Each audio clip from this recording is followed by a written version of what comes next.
Shalom, selamat pagi, salam jumpa dengan saya Pendeta Ebenezer Pelaimo. Pagi hari ini saya menjumpai saudara sekalian kembali di grup ini. Saudara, pada pagi hari ini saya akan berbagi berkat firman Tuhan spesial buat kita sekalian. Kebetulan saya ada di pinggir laut ya saudara. Ini saya lagi di pinggir laut. Saudara bisa lihat di depan saya. Ya saudara, saya tunjukkan dulu ya, saudara bisa perhatikan. Ya, ini saya lagi di pinggir laut nih. Nah, saudara yang diberkati Tuhan, banyak perahu-perahu ya. Ya, perahu-perahu nelayan yang baru saja pulang mencari ikan. Dan waktu saya melihat perahu-perahu ini, saudara yang diberkati Tuhan, saya kemudian terinspirasi untuk berbicara satu bagian firman Tuhan yang tentunya akan memberkati kita semua. Saudara, saya izin dulu buka masker karena saya sendirian di dalam mobil dan tidak pengaruh tentunya. Saudara yang diberkati Tuhan, ayat yang akan kita perhatikan pada pagi hari ini adalah terdapat dalam Injil Lukas pasal yang ke-8, ayat yang ke-22 sampai dengan ayat yang ke-25. Saudara, kita memperhatikan cerita ini tentang bagaimana angin ribut diredakan.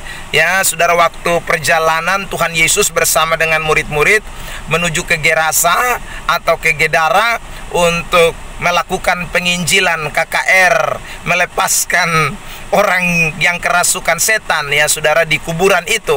Dan dalam perjalanan itu kita tahu bersama bahwa angin ribut, angin kencang, taufan datang melanda sehingga kemudian perahu mereka kemasukan air, bahkan mereka ada di dalam bahaya, kata firman Tuhan.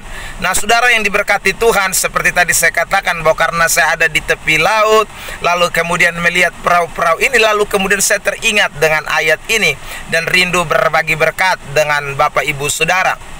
Nah, tema renungan yang akan kita perhatikan pada kesempatan pagi hari ini adalah sekonyong-konyong. Itu tema yang akan saya angkat pada kesempatan pagi hari ini. Perhatikan di dalam ayat firman Tuhan, saudara, dikatakan begini di ayat 23. Dan ketika mereka sedang berlayar, Yesus tertidur. Sekonyong-konyong turunlah taufan ke danau sehingga perahu itu kemasukan air dan mereka berada dalam bahaya. Saudara yang diberkati oleh Tuhan, kalimat atau kata yang saya mau tekankan adalah sekonyong-konyong. Nah saudara, kata sekonyong-konyong ini adalah sebuah kata yang tidak familiar, sebuah kata yang memang jarang disebutkan. Bahkan di dalam Alkitab saja kita mungkin menemukan cuma satu kali di dalam ayat ini, yaitu kata sekonyong-konyong. Apa sebenarnya makna arti dari kata sekonyong-konyong tersebut? Kata sekonyong-konyong itu bisa saja berarti tiba-tiba, mendadak. Jadi sebuah peristiwa yang terjadinya seketika, atau suatu peristiwa yang tidak pernah dipikirkan sebelumnya, itu yang terjadi, itu disebut dengan sekonyong-konyong. Nah dalam kisah ini berarti taufan, badai yang melanda, air yang masuk ke dalam perahu, itu adalah sesuatu yang terjadinya mendadak, sesuatu yang terjadinya tiba-tiba, di luar dari pikiran para murid-murid, di luar daripada prediksi para murid-murid. Karena saya percaya bahwa murid-murid bukan orang yang tidak mengerti tentang cuaca di danau tersebut, karena hari-hari mereka hidup di danau itu, mereka mencari nafkah dari danau itu, saudara. Jadi otomatis mereka punya pengalaman-pengalaman tentang cuaca yang ada di sekitaran danau tersebut. Namun saudara, peristiwa yang tadi kita baca di dalam ayat 23 Lukas pasal 8, terlihat jelas bahwa Alkitab memberikan pernyataan bahwa terjadinya sekonyong-konyong, tiba-tiba. Nah, ini saudaraku yang diberkati yang saya mau perhatikan lewat pembahasan ini. Tahukah saudara bahwa dalam hidup ini banyak kali kita mengalami hal-hal yang mendadak, sekonyong-konyong, tiba-tiba bisa terjadi dalam hidup kita. Saudara, masalah, persoalan, tantangan itu kadang-kadang kita tidak pernah pikirkan, kita tidak pernah rancangkan, namun kemudian terjadi dalam hidup saudara dan saya. Ini sebuah realita kehidupan yang kita tidak bisa menolak, sebuah realita kehidupan yang terjadi dalam hidup saudara dan saya. Nah, persoalannya adalah bagaimana kita menyikapi atau menghadapi situasi-situasi yang mendadak atau persoalan-persoalan yang terjadinya tiba-tiba di dalam kehidupan kita. Ini menjadi persoalan besar. Karena ada banyak orang ketika menghadapi situasi-situasi, masalah-masalah seperti ini, saudara, ada banyak tindakan-tindakan negatif, ada banyak hal-hal yang dilakukan justru bertentangan dengan firman Tuhan. Misalnya, saudara, dia putus asa kalau dia seorang anak muda, lalu kemudian dia bunuh diri, ya saudara, atau kemudian dia bisa cerai kalau dia seorang keluarga, suami istri, ya saudara, atau seorang pelayan Tuhan yang bisa mundur dari tengah-tengah pelayanan oleh karena masalah-masalah yang dihadapi secara tiba-tiba, mendadak, tidak diprediksi sebelumnya. Nah, saudara, pada pagi hari ini kita akan belajar dari firman Tuhan ini, saudara, supaya ketika kita pun diperhadapkan dengan masalah-masalah yang terjadi secara mendadak, persoalan-persoalan yang terjadi secara mendadak, kita tidak melakukan tindakan-tindakan negatif atau hal-hal sikap-sikap yang bertentangan dengan firman Tuhan. Nah, saudara, mari kita belajar dari ayat-ayat yang kita perhatikan dalam konteks Lukas pasal 8. Yang pertama yang perlu kita ketahui di ayat yang ke-22, di sana dikatakan begini. Pada suatu hari Yesus naik ke dalam perahu. Perhatikan, Yesus naik ke dalam perahu bersama-sama dengan murid-muridnya. Dan ia berkata, Yesus yang berkata kepada mereka, marilah kita bertolak ke seberang danau. Lalu bertolaklah mereka. Saudara, dikatakan di dalam ayat yang ke-22 jelas sekali bahwa Yesus yang lebih dulu naik ke atas perahu. Yesus pula yang mengajak murid-murid juga menyeberang ke seberang. Jadi saudara, kalau kita memperhatikan bagian firman Tuhan ini, jelas sekali bahwa perjalanan ini atas inisiatif Tuhan Yesus. Perjalanan ini atas rancangan Tuhan Yesus. Bukan karena rancangan Petrus, bukan karena ide Yohanes, bukan karena program Paulus dan lain sebagainya. Tetapi ini adalah rencana Tuhan, ini atas keizin Tuhan, ini ada maksud Tuhan. Jadi saudara yang diberkati Tuhan, nah kalau Tuhan yang mengajak naik ke atas perahu, apakah dia tidak tahu situasi ke depan bahwa akan terjadi gelombang, badai? Oh, kayaknya tidak. Dia tahu persis bahwa sebentar dia akan menghadapi badai bersama dengan murid-murid, bahaya akan datang, dia tahu persis. Tapi saudara, dia mengajak murid-murid untuk naik ke atas perahu. Dia ajak murid-murid untuk menyeberang ke seberang. Ini berarti saudara, peristiwa yang terjadi sekonyong-konyong di dalam ayat yang ke-23 adalah peristiwa yang terjadi atas izin Tuhan. Peristiwa yang terjadinya meskipun mendadak, tiba-tiba, tapi semuanya ada dalam rancangan Tuhan, ada dalam rencana Tuhan. Nah, hari ini saya ingin sampaikan kepada kita semua, saudara yang sedang menghadapi persoalan-persoalan mendadak dalam hidup ini, tiba-tiba dalam hidup ini, orang Kupang bilang takujusa su terjadi. Ingatlah baik-baik bahwa peristiwa-peristiwa itu juga ada di dalam rencana Tuhan. Peristiwa-peristiwa itu juga dalam kemahakuasaan Allah. Tidak ada sesuatu apapun di bawah kolong langit ini yang terjadi kebetulan. Semuanya terjadi dalam rencana Allah. Karena itu kalau saudara sedang menghadapi sebuah situasi yang tidak menyenangkan, ingat baik bahwa ini bukan terjadi kebetulan. Ini ada dalam rencana Allah. Ini ada dalam program Allah. Saudara, Yesaya pasal 55 ayat 8 dan ayat 9, ayat yang terkenal buat kita. Di sana dikatakan dengan jelas bahwa rancanganku bukanlah rancanganmu, jalanku bukanlah jalanmu. Setinggi langit dari bumi, demikianlah jauhnya jalanku dari jalanmu. Saudara yang diberkati Tuhan. Jadi memang rancangan-rancangan kita itu berbeda sekali. Apa yang kita ingin terjadi dalam hidup kita itu berbeda, saudaraku, dengan hal-hal realita yang terjadi dalam hidup saudara dan saya. Karena yang terjadi itu bukan rancangan kita, yang terjadi itu bukan jalan kita. Semua yang terjadi itu ada dalam rencana Tuhan. Karena itu kalau kamu diputusin pacar, anak-anak muda, dengarkan baik sebagai hamba Tuhan. Saya mau katakan, ingat, itu semua ada dalam rancangan Tuhan. Allah tahu yang terbaik dia harus kerjakan buat saudara. Karena itu saudara, jangan putus asa kalau kamu diputus pacar. Kalau saudara yang diberkati Tuhan, ada sesuatu yang terjadi dalam kehidupan rumah tanggamu, Masalah apapun yang sedang terjadi, ingat, itu adalah rencana Tuhan. Jangan cepat-cepat ambil keputusan untuk kemudian bercerai, untuk kemudian mempersalahkan satu dengan yang lain. Kalau engkau sakit, ingat, semua ada dalam rencana Tuhan. Ada banyak orang Kristen kalau sakit, dia salahkan suanggi, dia salahkan orang santet, dia salahkan dukun. Saudara yang diberkati, tidak ada sesuatu apapun yang terjadi kebetulan. Semuanya terjadi di dalam rencana Tuhan, rancangan Tuhan. Itu poin pertama yang tidak boleh kita lupakan. Yang kedua, Bapak Ibu Saudara, mari kita perhatikan di ayat yang ke-23.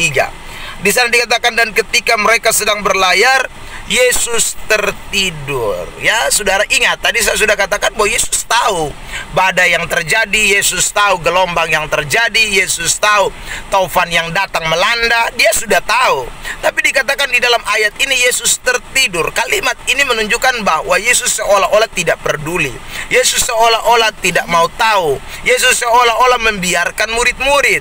Saudara yang diberkati oleh Tuhan Yesus Kristus, dalam situasi-situasi kehidupan kita tertentu, saudara, Tuhan memang tertidur supaya firman-Nya digenapi dalam hidup saudara dan saya. Ketika dia tertidur, saudara akan mengetahui apa arti sebenarnya mengiring Tuhan. Karena ada banyak orang Kristen berpikir bahwa ikut Tuhan itu tanpa masalah, ikut Tuhan itu tanpa tantangan, ikut Tuhan itu enak-enak saja, ikut Tuhan itu suka-suka saja. Saudaraku, itu pandangan yang keliru. Saudaraku, teologia yang benar adalah ikut Tuhan itu bukan hanya saja diberkati, ikut Tuhan itu bukan hanya saja mengalami keadaan baik, tapi kadangkala kita juga diperhadapkan dengan situasi-situasi yang sukar, ada penderitaan. Makanya ada banyak ayat yang bicara soal ikut Tuhan itu ikut menderita, saudaraku. Nah, kalau Yesus tertidur berarti dia mengizinkan saudara dan saya menghadapi sebuah situasi yang namanya situasi-situasi penderitaan, situasi-situasi sulit, situasi-situasi yang tidak menyenangkan. Jadi saudara, kita harus siap menghadapinya. Dan kita tidak perlu untuk berpikir bahwa ini jangan sampai ada sesuatu yang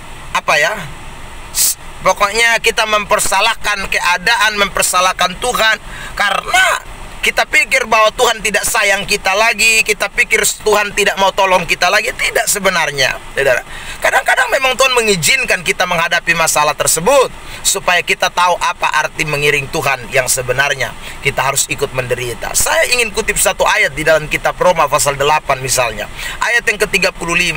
Paulus berkata, apakah yang bisa memisahkan aku dari kasih Kristus? Penindasan, kesesakan, penganiayaan, ketelanjangan. Saudara, tidak ada satupun yang bisa memisahkan aku dari kasih Kristus. Waktu Paulus berbicara demikian, bukan dia sedang menghayal, bukan dia sedang berhalusinasi, tapi dia sedang menghadapi situasi-situasi tersebut. Kita tahu berapa kali banyak dia harus dipukul, dia harus dipenjara, saudaraku. Dia mengalami banyak tantangan oleh karena pengiringannya bersama dengan Tuhan. Tapi dia berkata, apa yang bisa memisahkan aku dari kasih Kristus? Berarti saudaraku, pengiringan itu bicara tentang sebuah ikatan yang kuat. Jadi kalau saudara mengiring Tuhan, sekalipun terkadang Yesus seolah-olah tertidur, sampai kata itu, seolah-olah tidak mau menolong saudara, seolah-olah membiarkan saudara dihantam oleh berbagai macam persoalan kehidupan, tantangan. Tapi ketahuilah saudara bahwa Tuhan mengizinkan itu supaya firman-Nya digenapi dalam hidup saudara dan saya. Makanya di bagian Roma pasal 8 ayat 37, Paulus berkata, dalam semuanya itu kita lebih daripada orang-orang yang menang. Dalam semua yang tadi saya katakan di ayat 35, dalam segala masalah, dalam segala persoalan, orang Kristen akan tetap menjadi pemenang karena dia tahu apa arti iring Tuhan yang sebenarnya. Saudara yang diberkati oleh Tuhan Yesus Kristus, yang ketiga, kenapa Tuhan seringkali mengizinkan saudara dan saya menghadapi masalah secara tiba-tiba, secara mendadak? Yang ketiga, mari kita perhatikan di ayat yang ke-24. Maka datanglah murid-muridnya membangunkan dia, katanya, Guru, Guru, kita binasa. Dikatakan, ia pun bangun lalu menghardik angin dan air yang mengamuk itu, dan angin dan air itu pun reda, dan danau itu menjadi teduh. Saudara, waktu kita membaca ayat firman Tuhan ini, sebenarnya kita sudah sampai pada sebuah titik kesimpulan. Ada alur cerita yang saudara saya percaya tidak ditulis di dalam ayat-ayat ini, tapi itu pasti terjadi. Karena seorang yang menghadapi masalah tiba-tiba dengan kepanikan yang kuat, saudara, dengan kepanikan yang besar, tindakannya pasti terlalu banyak. Dan saya melihat bahwa ayat 23 ini adalah tindakan finishing, tindakan terakhir, tindakan membangunkan Tuhan, tindakan mencari Tuhan. Itu tindakan, bagi saya ini tindakan yang terakhir. Saya percaya seorang Petrus yang ahli di dalam berlayar, dia memakai cara-caranya bersama dengan Filipus, Andreas, dan teman-teman mereka yang setara dalam pekerjaan, saudaraku. Mereka pasti berusaha, mungkin ada yang tarik layar, mungkin ada yang timba air kasih keluar, mungkin dengan berbagai macam upaya, ya. Mereka berusaha untuk menyelamatkan diri. Tetapi pada satu titik mereka harus mengakui bahwa semua kekuatan mereka, keahlian mereka, pengalaman mereka tidak membuahkan hasil apa-apa. Mereka harus sadar bahwa mereka punya keterbatasan, dan ada satu pribadi yang tidak memiliki keterbatasan. Dialah Tuhan Yesus Kristus. Dialah Allah. Dialah penyelamat. Dialah juru selamat. Dialah gunung batu kita. Dia tempat perlindungan kita. Saudara yang diberkati oleh Tuhan Yesus Kristus. Karena itu di dalam teks yang kita baca tadi jelas, mereka kemudian membangunkan Tuhan. Hari ini saya ingin sampaikan kepada saudara, terkadang waktu kita menghadapi masalah-masalah dalam hidup ini yang terjadi secara mendadak, kita berupaya dengan segala macam pengetahuan kita, kita berupaya dengan segala macam kekuatan kita. Sebenarnya upaya yang kita lakukan bukanlah salah, tetapi kita harus tahu bahwa keterbatasan kita tidak mampu menyelesaikan sebuah persoalan. Kita harus sadar bahwa segala upaya-upaya kita itu ada sebuah batas limit, tetapi ada satu kekuatan yang unlimited. Ada satu kekuatan yang tak terhingga, tak terbatas, kekal, berkuasa. Dialah Tuhan. Karena itu saudara, kitab Yeremia pasal yang ke-17 ayat yang ke-5 mengatakan, terkutuklah orang yang mengandalkan kekuatannya sendiri dan yang hatinya menjauh dari Tuhan. Hari ini saya ingin pesan buat saudara. Mungkin Anda seorang ahli dalam bidang kesehatan, sehingga kemudian Anda sakit, Anda berusaha dengan segala macam cara untuk mencari pengobatan yang terbaik, saudara. Tapi ingatlah baik-baik, di atas segala sesuatu pengobatan yang terbaik itu, ada satu-satunya Tuhan yang lebih di atas segala-galanya. Bukan berarti saya berkata Anda tidak usah cari dokter, silahkan. Tapi jangan andalkan apapun yang ada dalam dunia ini. Kekuatan-kekuatan manusia siapapun dia, kekuatan-kekuatan manusia sementara adanya, kekuatan-kekuatan manusia semu adanya. Karena itu andalkan Tuhan. Pagi hari ini dimanapun Anda sedang berada, kalau Anda sedang beraktivitas, kalau Anda sedang melakukan sesuatu, ingat baik-baik, jangan andalkan apa yang Anda punya.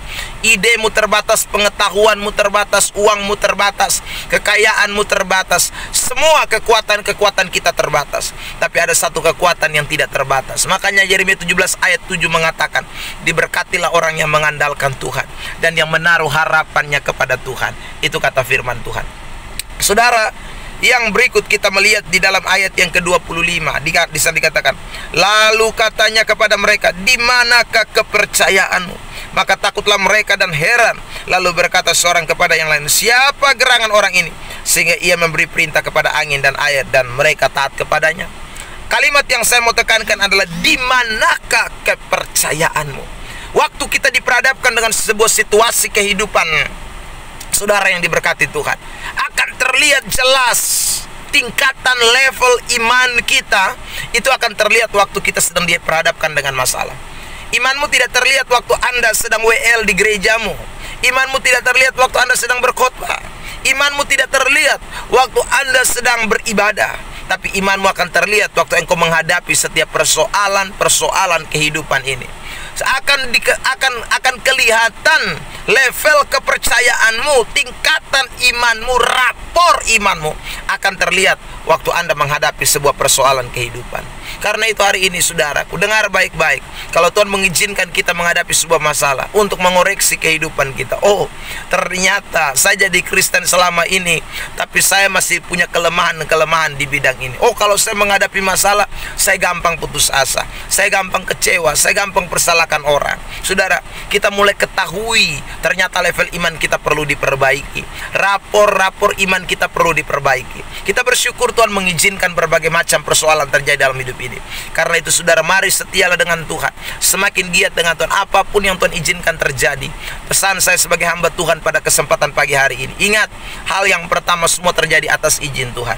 Tidak ada sesuatu apapun yang terjadi kebetulan. Yang kedua, kalau Tuhan mengizinkan saudara menghadapi masalah dan seolah-olah Dia tidak menolong saudara, ingat, itu artinya kita sedang menjalani penggenapan firman Allah. Ikut Tuhan itu bukan hanya saja hidup senang, ikut Tuhan itu bukan hanya saja diberkati, tapi ikut Tuhan itu terkadang kita harus pikul salib, menderita karena Kristus. Yang ketiga, kalau saudara dan saya sedang menghadapi sebuah masalah, tiba-tiba ingat, itu menyadarkan bahwa saudara dan saya punya kekuatan yang terbatas, ide, pengetahuan, kepandaian yang terbatas. Tapi di atas semuanya itu ada satu kuasa yang unlimited, ada satu kuasa yang tidak terbatas, dan kuasa Tuhan. Itu yang harus kita andalkan dalam hidup kita.